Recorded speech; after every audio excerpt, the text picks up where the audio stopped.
So anyway, so he said it's something like it's not a linear bet, and it shouldn't be, which is true.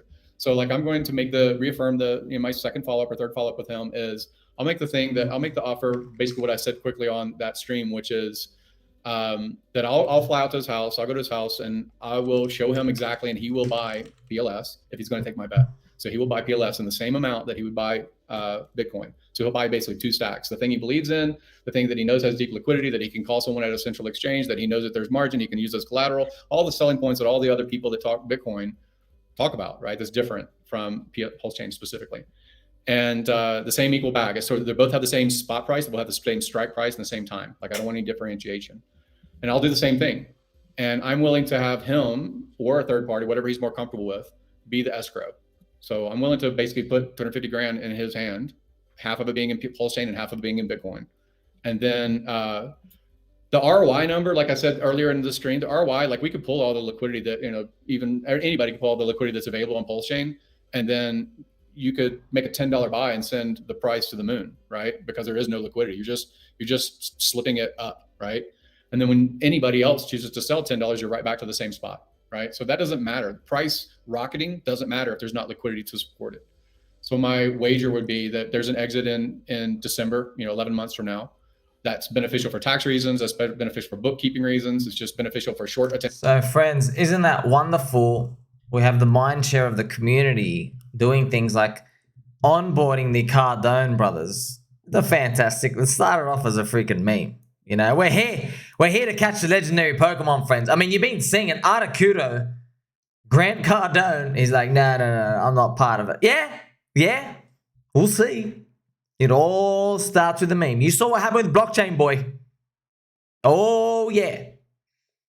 You bring him in, they look, they see dead bodies everywhere. Some of these dead bodies, though, we are twitching. They don't want to look. The green candles come, everyone rises from the dead. Like a phoenix rising from the ashes, friends. That's what happens. You see, Articuno is here to cast pump bags. I mean, we have so many here. I mean, we literally have the best Pokemon team of all. They have 2 Rattatas. You think we can't take on 2 Rattatas? We have Zapdos, we got Moltres, we got Articuno, Gary, and Grant. This is the type of stuff, the mind, the network that everybody's contributing. By the way, Funding Gary, what he's speaking about is basically like, yeah, theoretically, friends, all of us could pull all the liquidity, and then we have like, $10 of liquidity, and then someone could just smack it up. But that gets nowhere because no one can exit. Okay, the organic growth only happens from that Metcalfe's law curve. You need to adopt more people. That's it. Now, the beautiful part is you've seen from all my videos and me having a straight posture, I've shown you if we get 10x more people, you don't get a 10x price growth. You get a 100x. Bitcoin has 219 million people in the network. I wonder if Grant, I wonder if Grant just knows that. He knows about exponentials clearly, but I'm just telling him like, yeah, we actually have formulas and charts. I can show you so many examples. Metcalfe's law worked on a Bitcoin, worked on Ethereum, worked on Doge, worked on SHIB, worked on Hex, works on PulseChain, works on Cardano, works on everything. It is what it is. So Bitcoin's got 219 million people. Well, where's your next 100x going to come from? Okay, can you get to 2.2 billion? People in Bitcoin think they can. Well, I'll tell you this.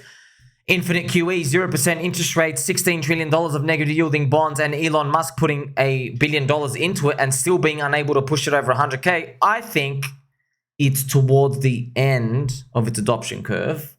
Now we've seen 4 cycles, we're in the 4th cycle. So 219 million people in the Bitcoin camp. What about PulseChain? We've got 200,000. We've got nothing. If we want a 100x, all we got to do is pump 10x more people. And then we have everyone in. Interesting, the market and the value and the economy, which is just, digital cyberspace economy. That's the ecosystem between, Hex, PulseChain, PulseX, and all the memes and altcoins and projects like OCOS and all the expansions, being built into it. That ecosystem will grow with more and more people coming in over time, and we will see lesser volatility. We will see more traditional gains. That's why the whole plan, friends, is for you to really identify, oh my gosh, I could be actually early to something. You know, another way to look at it is if someone lives in New York and they're the mayor of New York City, and then I come to you and I say, you know what, New York's cool. New York's got the highest property value. It's got so many people, etc. But we're going to go make Miami. You know, it's not like New York's now worth zero. It's just that New York's very expensive.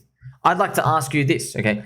If you are earning minimum wage, if you are struggling, if you don't have $1.8 million for a property, like what opportunity does the biggest city in the world have for you? Because there's a premium that everyone pays just to be in the store of value for the expensive city.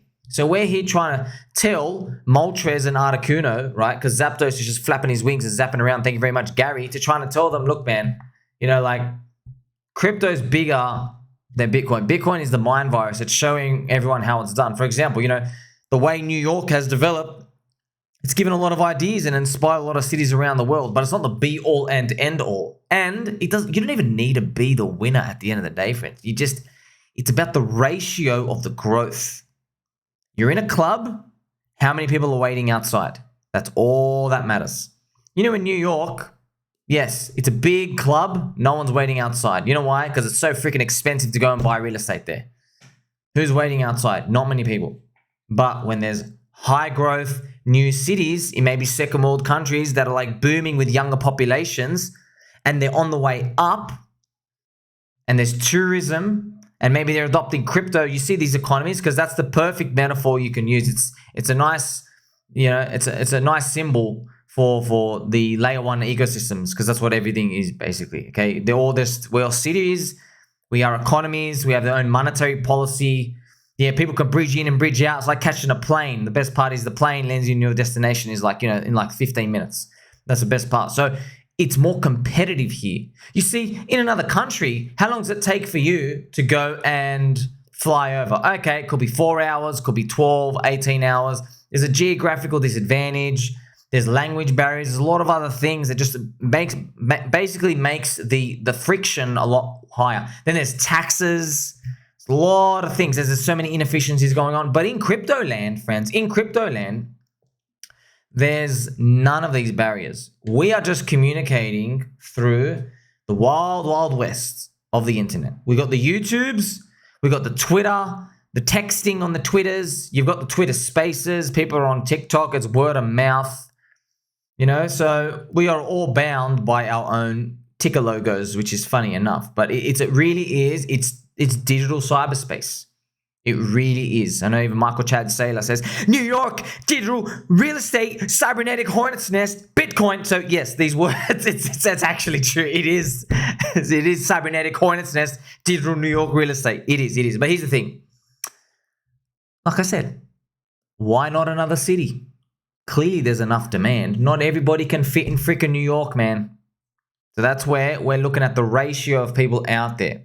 So people in New York saying, everyone wants to move to New York, but go and look at the other cities. Ethereum is getting more expensive. Ethereum's going to have to adapt. It's going to have to upgrade, increase the transactions. That's why we have an opportunity to participate now. Now, eventually, you're just not early anymore. How many exchanges have listed PulseChain and PulseX? 0. How many coin ranking sites that are in mainstream have shadow banned? All of us. That's right. How many of the mainstream YouTubers actually like Richard Hart in public and admit it? Not many. You see how early we are? There's just so many things. Tick, tick, tick, tick, tick. That's what I want to see. So what I've shown you, right, this beautiful clip from, you know, Lit, RG3, and Funding Gary. These types of conversations, friends, when they happen in other coins, it doesn't excite me. When I watch Bitcoiners, do you know what Bitcoiners are talking about, friends? They're talking about, wow, golly gee, the ETF. Now let's try to onboard another government. There's no retailers in. The downtrodden of society, the people who've been left behind, the people who can't afford $250 Ethereum swaps, the people who are coming in. Yeah, you didn't buy Bitcoin at 15 cents. I didn't know about it back then. right? They've all been forgotten. This is a chance to get in. Got to be careful though, because every single person out there in crypto is saying this is your last chance to get in. This is where I come in as your friend to tell you, wait. Everyone's saying this is your chance to get in. Here's the thing. PulseChain, PulseX, and Hex. How many VCs are there? 0. How many hidden unlocks are there? 0. How many special privilege rights was given out there? 0. Who gets the marketing budget? How much of the marketing budget is allocated to go and dump out there? Practically 0. Do you see? How much money was given to exchanges as bribes for them to dump on us so they can list the coin out? 0. Do you see? There's all these advantages. Now, here's the thing. I sound like a genius right now because the candle is green for the week. But I've been saying the same thing since day one.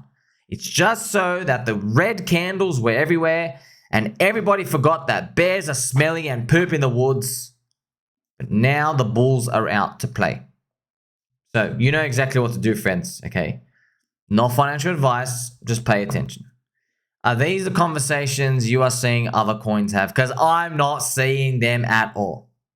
I'm seeing them have, golly gee, I wonder if we can get listed on an exchange so we can go dump on everyone. That's the type of conversations that they're having in these other coin insider, Telegram and Discord groups, etc. I wonder what influencer we can onboard so they can shill our bags to dump. That's the type of conversation they're all having.